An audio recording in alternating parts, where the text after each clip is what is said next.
Hello friends, family and other creatures of the sea, and welcome to a WTL Best of 2. A Best of 2? Yes, a Best of 2. As we just only play 2 games in the World Team League, which is usually, like I said, a team league. This time we had Reynor versus Gumiho, and I just wanted to cast a Reynor versus Gumiho series, because I thought that might be pretty darn interesting. So you see all them Chinese overlays, and we do have some nice in-game sounds. We even have some in-game music going on as well, and we have both player cams. I do believe that Reynor currently is playing from the house of the StarCraft 2 caster Rotterdam. So Reynor currently residing in the Netherlands, Gumiho from Korea, but we can't see much there because he green screened out his background or using like some zoom feature.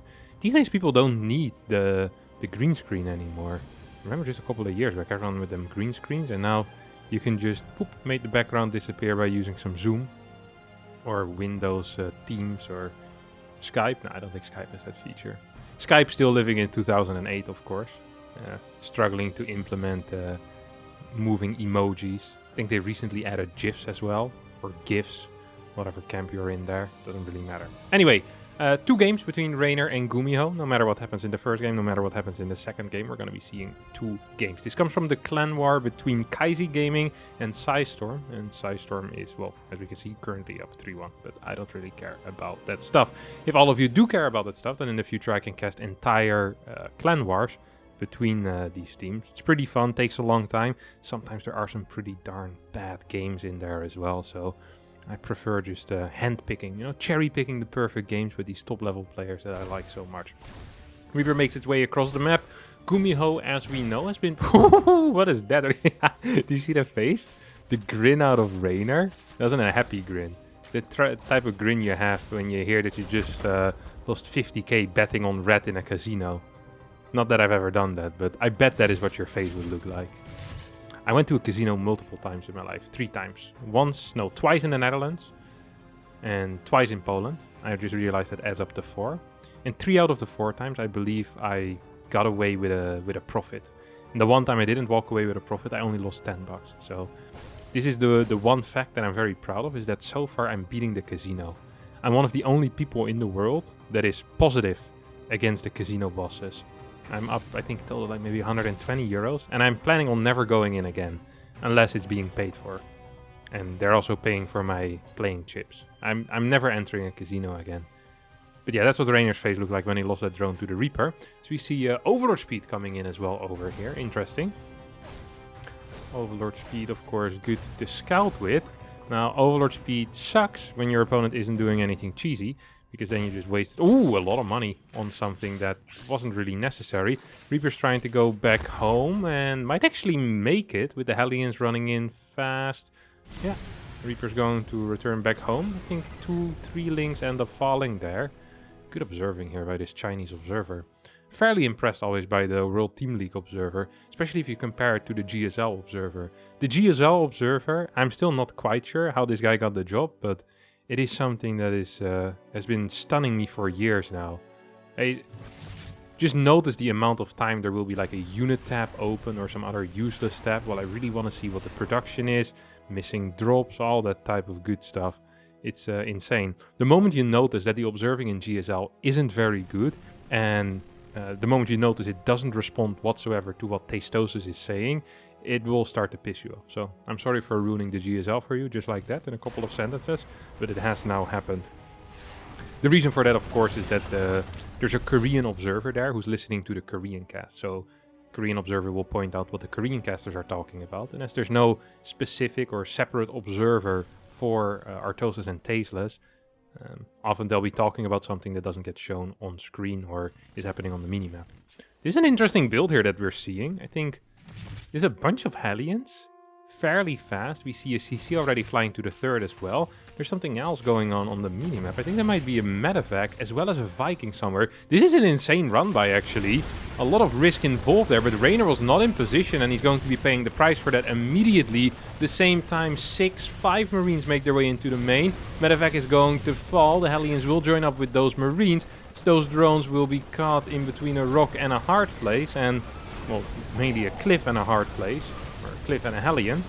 And it seems like the Hellions will start roasting a couple. We'll be having one hell of a barbecue tonight. A lot of Hellions actually still alive as well. Lings have gone down already, but these Hellions can continue going down one more time. Maybe get one or two more decent shots off on some drones here in the natural. And this is just a terrible situation all around for Reynor, who lost 26 workers in less than 6 minutes.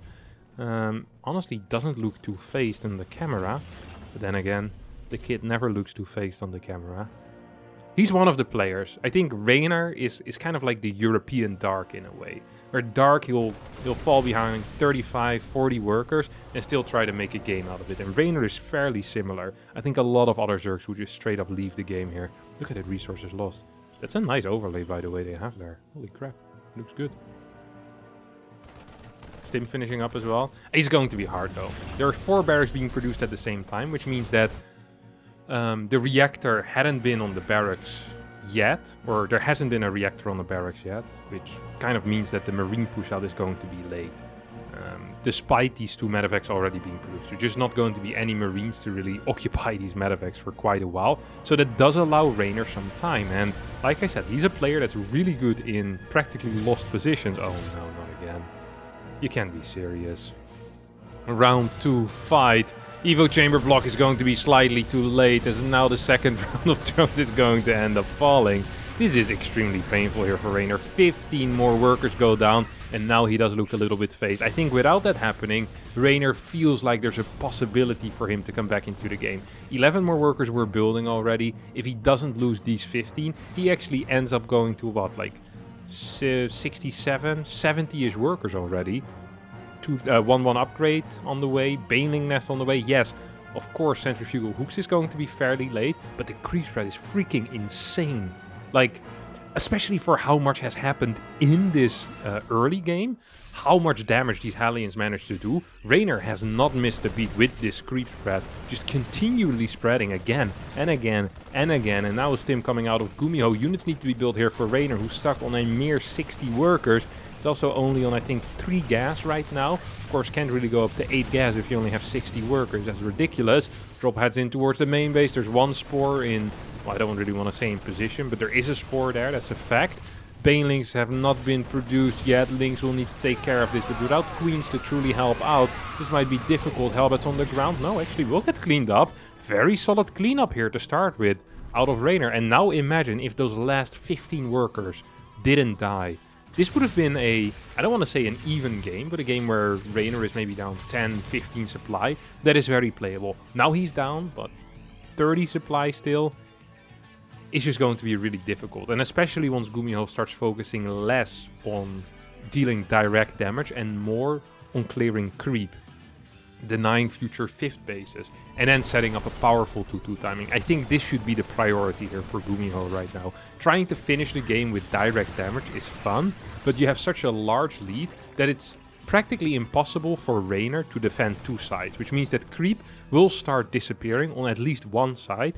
That means that a 5th base is going to be close to impossible to get. We already see a 5th command center on the way here for Gumiho. Has a forge set up as well. The moment this 2-2 finishes up, Gumiho is going to have one hell of a timing. And I really believe that is the correct timing to go as well. Even going to have a bit of an upgrade lead at that point, I do believe. Going to be moving forward here. Raider so desperately trying to creep that right side, but 5th base is going to be hard. 6 more Banes on the way. That's going to bring the total up to 14. That means that the Marauder count is almost matching the Bane count. That is never a really good sign. Gumiho not microing there for a little bit, but oh my god, the Bioforce is still huge. Reynor struggling to spend his money because he couldn't get a 5th hatch down. Didn't want to build a macro hatch. Queen flies upwards as this is underwater. And I think, well, Reynor is also gonna drown soon because he just doesn't have enough units right now. 2-2 hadn't even finished yet here for Gumiho, and now it will. Upgrades will start kicking in.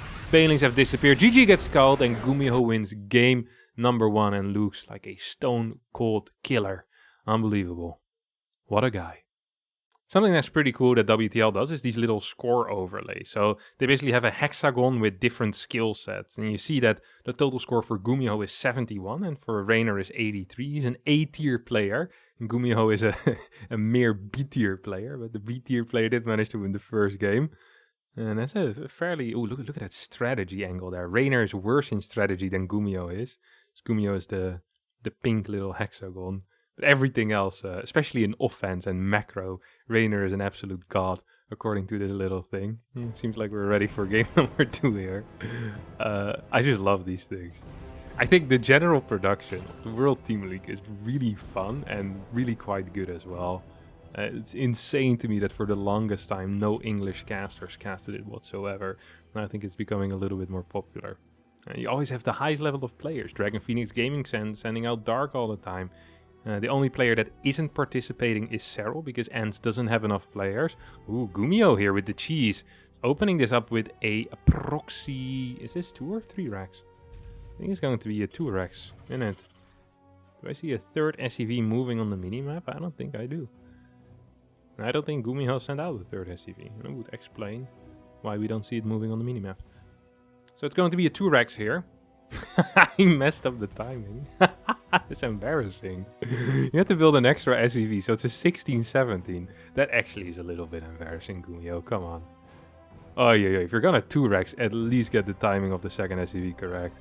He was floating a bit of money, so he had to build an extra SCV before he built the second barracks. That does delay your barracks by, what, like 2.5 seconds or so. That can be kind of a big deal, especially in these drone pool scenarios. I don't think it's going to matter too much this game, but it's just a bit of an embarrassing start here, in my opinion at least. The reason why I say it's most likely not going to matter is because Reynor already has a pool started way before the hatchery, and that indicates that he wants to build a couple of links here. Could even straight away go into a Roach Warren. No, I was going to go for fast speed. Oh, there's even what was a fast gas with it. Yeah, this is fairly bad. Ooh, but he didn't spot this. The Overlord just barely missed it. Oh, that is terrible. Don't attack the hatch. Don't attack the hatch. Don't attack the hatch. Hide, hide, hide. Oh, there we go. It's just 2 links. It's not 4 links. This might be playable here for Gumiho. Okay, here come the drones. Second bunker needs to start ASAP. Maybe third bunker for the full wall. No, it's not going to happen. This hatchery is gone? Is this game? Set. And match? Oh, look how annoyed Reynor is by this. He's looking frustrated there. Is he gonna cancel this base? Wait, Reapers as a follow-up?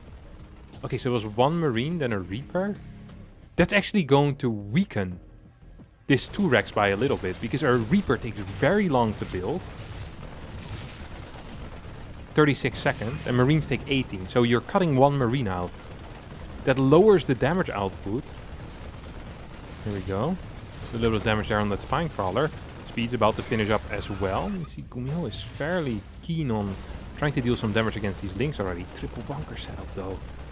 Can Reynor deal with this? Like, I'm not so sure. I've never seen this before. This exact setup against one another. Okay, here we go. No surface area on the entire bunker. Needed to probably repair that initially. Now this back bunker hasn't finished up. I think Reynor... Ooh, does he hold actually? There's still 1 bunker remaining. I wish there was a second SCV here to finish that second bunker. That's not going to be the case. Bunker is going to get salvaged. 18 workers against 21. There's no CC yet building for Gumiho. Gumiho now is the one that's looking upset. Starts a starport immediately. 5 more drones in production straight away. Look at these guys. You know you're not getting out of here alive. Yeah. Now it's Gumiho who's talking to himself. Look at that. Oh, he's pissed off. Reynor looking very happy with himself there. Well, just back to focus mode, I guess. Is he gonna hide these properly? Yeah, okay. Marines trying to hide in plain sight. Did not work out. Gumiho once again with the head movements. Seems a little bit pissed off by this situation so far. Of course, I understand that. Needs to build the command center on the high ground. Now a Roach Warren on the way as well here for Reynor. 31 workers against 25. But I'm kind of feeling if I were... Ooh, triple CC. Ooh. Wow. Huh. And mines. Okay, now I'm intrigued. I was interested before, but now I'm intrigued. What in the world are we watching here?